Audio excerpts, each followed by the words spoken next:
انہوں نے تو شعر لکھا تھا نا, باپ مرے تے سر ننگا ہوندا تے بھائی مرن تے کنڈ خالی تے ماما بعد محمد بخشا کون کرے رکھوالی. اب اس کو پتا ہے اس پہ روئیں گے بھی زیادہ, نوٹ بھی زیادہ دیں گے, تو ہر جگہ جا کے نا بات یہی چھیڑ دیتا ہے. اب وہ بیچارے بچے پہلے سے زیادہ روتے ہیں, تڑپتے ہیں. حالانکہ حکم یہ تھا کہ جب کسی جاؤ نا فوتگی پہ تو ان کو رلانا نہیں بلکہ ان کو حوصلہ دینا ہے. نعت خانوں کی بات ہوئی ہے تو آپ نے بڑا غور سے دیکھا ہے میری طرف, میں اور آپ بھی ایسے ہی کرتے ہیں. وہ جائیں گے نا تو پوچھیں گے یہ بچہ اس کا, یہ جو فوت ہو اس کا یہ بچہ, او ہو بیچارہ دیکھو نا چھوٹا سا تھا, ماں چلی گئی. بڑا مشکل ہے یتیموں کے لیے. تو یتیم چارہ نفسیاتی مریض بن جاتا ہے. وہ کہتا ہے بالکل چاچا صحیح کہہ رہا ہے, یتیموں کے بڑے برے حال ہوتے ہیں. اس طرح کر کے ہم نفسیات کمزور کرتے ہیں بچوں کی. حالانکہ بتانا چاہیے بیٹے فکر نہ کر, میرے نبی پاک بھی تو یتیم ہی پیدا ہوئے تھے نا, تو سارے یتیموں پر حضور کا سایہ ہے. بجائے حوصلے دینے کے ہم اور کمزور کرتے ہیں, اور زیادہ کمزور کرتے ہیں, اور زیادہ لوگوں کو تکلیف دیتے ہیں. تو قصیدہ جناب خنسا رضی اللہ تعالیٰ عنہ کا بڑا مشہور تھا, عربی قصیدہ لکھا تھا انہوں نے. کسی کے ہاں بھی کوئی انتقال کر جاتا تو ان کا وہ عربی قصیدہ پڑھا جاتا, اور جب وہ قصیدہ پڑھا جاتا تو لوگ دھاڑے مار مار کے روتے, دھاڑے مار مار. حالانکہ رونا رلانا اتنا اہم کام نہیں جتنا کسی کے دل کو تسلی دے دینا اہم کام ہے. اتنا کسی کی اشک شوئی, آنسو نکالنا تو جرم ہے, آنسو پوچھنا ثواب ہے.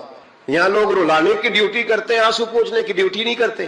حضرت جناب سیدنا خنسا رضی اللہ تعالیٰ عنہ, آپ کا وہ قصیدہ پڑھا جاتا, لوگ دھاڑے مار مار کے روتے. یہ وہی خنسا تھی کہ جنگ احد سے کچھ مہینے پہلے کلمہ پڑھ کے مسلمان ہو گئی. یہ وہ بی بی مشہور شاعرہ جن کا قصیدہ رونے رلانے کے لیے پڑھا جاتا ہے. ان کے 4 بیٹے جوان تھے. احد کے لیے جب رسول رحمت صلی اللہ علیہ وسلم نے اعلان کیا نا, فوجی آئے, مائیں بہنیں بچے تیار کریں بھیجیں, تو ان کی سہیلیاں کہنے لگی کلمہ تو پڑھ گئی ہے, تیرے بچے بھی پڑھ گئے ہیں, پر تیرا سب کو پتا تیرے بچے کوئی نہیں جائیں گے. اس لیے کہ ایک بھائی کے جانے پر تو نے قصیدہ لکھا ہے تو آج تک پڑھا جا رہا ہے, تو 4 بچے کیسے تیرا نہیں جاتا. جناب خنسا چوپ ہے. جب جنگ احد کے لیے سپاہی اور مجاہد نکلنے لگے تو 4 بیٹے لے کے چوک میں آ گئی.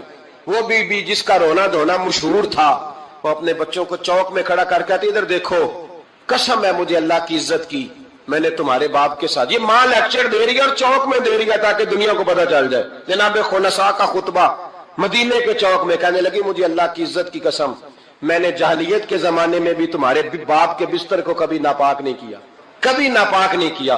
میں نے طیب اور طاہر بچے پیدا کیے, اور میں نے تمہیں اپنے سینے سے اپنے وجود کی خوراک تمہیں دی, دودھ پلایا. میرے بچوں, سارا زمانہ جانتا ہے کہ میں کسی کی جدائی نہیں سہ سکتی. میرا بھائی گیا تھا تو میرا قصیدہ ضرب المثل بن گیا, دنیا پڑھتی ہے. پر اب سنو, اب میں مسلمان ہوں, اب میں رسول پاک کا کلمہ پڑھتی ہوں. یاد رکھنا, جب میدان میں تیر چلے نا اور تلواریں چمکے اور نیزے برسے تو سب سے پہلے زخم میرے بچوں کو آنے چاہیے.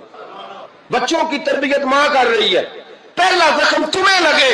اور پھر کہنے لگی اگر میرا دودھ پیا نا تو پھر یاد رکھنا کوئی ایک تیر بھی تمہاری پشت پہ نہیں ہونا چاہیے. جتنے بھی کھانا سینے پہ کھا کے آنا. کوئی مجھے یہ نہ کہے تیرے بچے بھاگ گئے تھے اور پشت پہ انہوں نے تلواریں کھائی اور زخم کھائے, اور لوگ خبردار سینے پہ تیر کھانا, خبردار جرأت کا مظاہرہ کرنا. یہ خطبہ دے کے جناب خنسا اندر چلی گئی. لوگ کہتے ہیں حیران رہ گئے. مزے کی بات یہ تھی, پھر بھی بیبیاں کہنے لگی خطبہ تو دے دیا ہے, دعا کرو اس کا کوئی بچہ شہید نہ ہو جائے. بڑے سخت قصیدے لکھتی ہے, شہید نہ ہو جائے, دعا کرو. لیکن اللہ بڑا ہی بے نیاز ہے, ان کے 4 بچے شہید ہو گئے. 18 زخم تھے بچوں کے پر, تھے سارے سینے پہ. 18 گھاؤ تھے تلواروں کے پر, سارے سینے پہ. میرے محبوب احد سے واپس آئے. او بھائی, 4 بیٹے جس ماں کے چلے جائیں, اس ماں کو تسلی کون دے. جناب خنسا آ کے کھڑی ہوئی تو صحابہ کہتے ہیں ہمارا خیال تھا کوئی درد والا شعر پڑے گی, رلا دے گی دنیا کو, لیکن میرے حبیب پاک نظر اٹھائی. کا خنسا تجھے پتا ہوگا تیرے 4 بیٹے شہید ہو گئے. کہنے لگی حضور یہی تو دکھ ہے.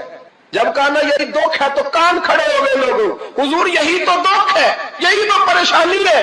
محبوب نے فرمایا کیا پریشانی ہے. کہنے لگی حضور یہی تو پریشانی ہے, میرے 4 تھے, دل کرتا ہے میرے 14 ہوتے. حضور یہی تو دکھ ہے, 4 تھے, دل کرتا ہے 400 ہوتا. 4 کروں تیرے نام پہ جان فدا, نہ بس ایک جان 2 جہاں فدا. سونیا میرا 2 جہاں سے بھی نہیں جی بھرا, میں کروں کیا کروڑوں جہاں نہیں کا حضور 4 تھے. اور پھر مسجد نبی آج بھی اس ماں کی جرت کی گواہ ہے کہ ماں پوچھنے لگی سونیا میں یہ نہیں پوچھنے آئی کہ میرا کوئی بچہ ہے کہ نہیں, یہ پوچھنے آئی ہوں کہ میرے بیٹوں نے کوئی پشت پہ زخم تو نہیں کھایا. حضور کوئی پشت پہ زخم تو نہیں کھایا میرے بچوں نے, کوئی پشت پہ زخم. تو رسول پاک نے فرمایا خنسا تیری جرت کو اللہ قبول فرمائے, تیرے بچوں نے جتنے بھی زخم کھائے ہیں سینوں پہ کھائے. میں نے کہا مائیں عظیم ہو تو بچے بھی عظیم ہوتے ہیں, اور اگر ماں کسی کے سائے کا اندھیرا دیکھ کے ڈر جائے تو بچوں میں جرت کیسے آئے گی؟ بچے کربلا کے میدان میں کیسے جائیں گے؟ بچے کس طرح میدانوں میں کئی دفعہ کہہ چکا ہوں لیکن پھر آج میرا دل کرتا ہے پھر بات کروں. حضرت عبداللہ بن زبیر حضرت ابو بکر صدیق کے نواسے ہیں, نبی پاک صلی اللہ علیہ وسلم کی پھپھی کے پوتے جناب زبیر بن عوام اشرم بشرہ صحابی, ان کے بیٹے حضرت اسماء جناب صدیق اکبر کی بڑی بیٹی کے بیٹے جناب عبداللہ بن زبیر امام حسین کے بعد نکل آئے میدان میں نکلے جناب عبداللہ بن زبیر. حجاج بن یوسف مقابلے میں بھیجا گیا. اللہ کی قدرت کے اگرچہ پہلے جب لڑائیاں ہوئی تو یہ کامیاب ہوئے ہر میدان میں, بڑے بہادر تھے. مکے اور مدینے کے لوگوں نے ان کے ہاتھ پر بیعت بھی کر لی, انہیں خلیفہ بھی مان لیا. لیکن حجاج بن یوسف جب آیا تو وہ تگڑی فوج لے کے آیا. کچھ ان کے ساتھی شہید ہو گئے, کچھ پسپا ہو گئے. حضرت اسماء اس وقت 100 سال کی بوڑھی تھی, 100 سال کی ماں, ہاتھ کامتے ہیں, راشا ہے, آنکھوں سے نظر آنا بند ہو گیا. جناب عبداللہ بن زبیر ماں کے پاس دوڑے آئے, کہا ماں میں اکیلا میدان میں رہ گیا ہوں, چند ساتھی ہیں, زیادہ دیر لڑ نہیں سکتے, تیرے بڑھاپے کی بڑی فکر ہے. اماں تو کیسے میرا صدمہ برداشت کرے گی؟ ماں مجھے بتا جہاد میں رہوں یا تیری خدمت کے لیے آ جاؤں؟ تو ماں کہنے لگی عبداللہ تو میری فکر نہ کر, پہلے یہ بتا تو حق پہ ہے کہ نہیں. ماں کا جملہ کہتے رانائی اور ولولہ اور جہاد کا جذبہ لکھا, پہلے بتا سچا ہے کہ جھوٹا. جناب عبداللہ بن زبیر کہنے لگے ماں مجھے مصطفیٰ کریم کی نبوت کی قسم, اللہ کی عزت کی قسم بالکل سچا ہو. تو کہا بیٹے پھر میدان میں رہنا, چھوڑ کے نہ آنا, کوئی مجھے تانا نہ دے کہ میں بزدل کی ماں ہوں, دیکھ مجھے تانے سے بچانا, کوئی یہ نہ کہ بزدل کی ماں, میدان میں رہنا, میدان میں. تو حضرت عبداللہ بن زبیر کہنے لگے اماں یہ بڑا ظالم آدمی ہے جو میرے مقابلے میں آیا ہے, سنا ہے قتل کرنے کے بعد ناک کاٹ ڈالتا ہے, آنکھیں نکال ڈالتا ہے, وجود کی بوٹیاں کر دیتا ہے. 100 سال کی ماں, 100 سال کی ماں لاٹھی کا سہارا لے کے کھڑی ہوگی اور زمین پہ لاٹھی مار کے کہنے لگی عبداللہ چل میدان میں.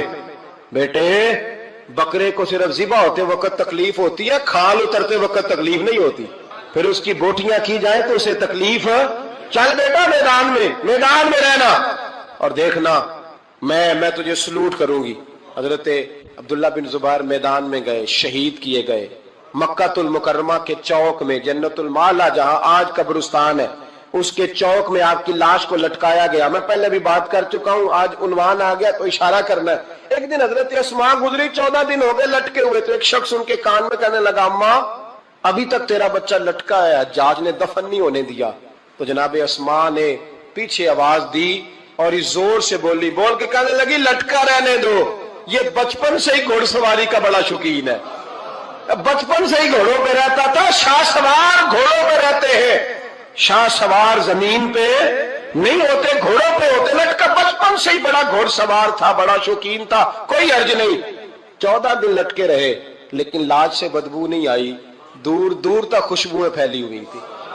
لوگوں نے کہا اسماء تیرے بیٹے کے وجود سے خوشبو بڑی آتی ہے. کہنے لگی جب پیدا ہوا تھا نا پہلے دن اس کے نانا ابو بکر صدیق اٹھا کے مصطفیٰ کی بارگاہ میں لے گئے تھے, نبی پاک نے کھجور چبا کے گٹی دی تھی میرے بیٹے کو. کہنے لگی اس کے وجود سے بدبو آ سکتی ہے جس کو پہلی خوراک محمد عربی کا لعاب دہن دیا گیا ہو, اس کے وجود سے بدبو ہے, لعاب دہن شامل ہے, اس کی تو نسلوں سے بھی خوشبو آتی رہے گی. تو مائیں جب عظیم ہوتی تھی تو بیٹے بھی. حضرت وہب ابن منبے کے پاس مزدور آ گئے, مزدور, ہم سارے بڑے پریشان, اور جب جا کے اماں کو دکھ سناتے اماں تھوڑی اور رو پڑتی ہے, حالات اور خراب ہو جاتے, زیادہ خراب ہو جاتے. حضرت سیدنا وہب ابن منبے مزدور آ کے کہنے لگے ہماری بھی کوئی زندگی ہے, ہمیں یہ پہاڑ کاٹنے پڑتے ہیں. تو فرمانے لگے آؤ تمہیں بنی اسرائیل کی بات نہ سناؤں, تمہارا حوصلہ بڑھ جائے گا. کہا سنائیے. کہنے لگے بنی اسرائیل کی ایک ماں کے 7 بیٹے تھے, بادشاہ نے کہا خنزیر کھانا پڑے گا, جو بچہ یورپ بھی جائے نا اسے بھی تلقین کر کے بھیجو کہ بیٹے حرام حلال کا خیال رکھنا ہے, اس لیے کہ نبی پاک علیہ السلام نے فرمایا جو گوشت حرام سے پلے گا وہ جنت میں نہیں جائے گا. تو کسی کا دل کرتا ہے اس کا بیٹا جہنم میں جائے. کہا خنزیر کھانا ہے خنزیر. یہاں لوگ مسئلہ پوچھتے ہیں فون کر کے کہ صاحب مجبوری ہے. اب ہم نے یہاں یورپ میں آ کے سٹور بنایا تو شراب تو رکھنی پڑے گی. تو میں کہتا ہوں واپس آ جاؤ اچار سے روٹی کھانا. شراب بیچنے کی مجبوری میں بھی اجازت نہیں. مجبوری میں بھی شراب کا دھندا کرنے کی اجازت. آ جاؤ اچار ڈال لو. میری اماں تو کہا کرتی تھی کہ گرمیوں میں اچار ڈال لو اور بڑولے میں گندم ڈال لو پھر خیر صلی اللہ سارے سال کی. تو آؤ اچار ڈالو گندم ڈالو گزارا صحیح ہوگا کوئی حرج نہیں. لیکن شراب بیچنے کی مجبوری میں بھی اجازت. بول کے بتائیں بول کے گواہی دے. شراب بیچنے کی مجبوری میں بھی اجازت ہے. بالکل اجازت نہیں قطعاً اجازت نہیں. تو وہاں ابن منبہ کہنے لگے کہ ماں کو کہا گیا کہ خنزیر کا گوشت تیرے بچے نہیں کھاتے تو فساد برپا ہوتا ہے ملک کے اندر. بادشاہ کافر تھا تو خنزیر کھانا پڑے گا. تو ماں کہنے لگی یہ نہیں کھائیں گے. تو بادشاہ نے ماں کی آنکھوں کے سامنے بڑا بیٹا قتل کیا پھر چھوٹا قتل کیا. وہاں بھی ابن منبہ کہتے ہیں بنی اسرائیل کی اس بی بی کے سامنے 6 بیٹے قتل ہوئے. 6 بیٹے صرف کس بات پر کہ خنزیر کا گوشت کھانا ہے. تو ماں نے کہا نہیں میں اپنے بچوں کو حرام کھانے کی اجازت. حالانکہ شرعی مسئلہ ہے جان بچانے کے لیے گنجائش ہے لیکن جو ڈٹ جائے گا وہ بڑا شہید ہوگا. اس کا درجہ پھر بڑا ہوگا. 7ویں بیٹے کی باری آئی تو ماں کی آنکھوں میں آنسو ٹپکے. 6 بیٹے قتل ہوئے تو اماں روئی بھی نہیں. وہاں بھی ابن منبہ کہتے ہیں بادشاہ کہنے لگا کہ اب نرم ہو گئی ہے. 6 بیٹے اکٹھے قتل ہو گئے. کہنے لگا اس کو سائڈ پہ جا کے سمجھا لے ہے بھی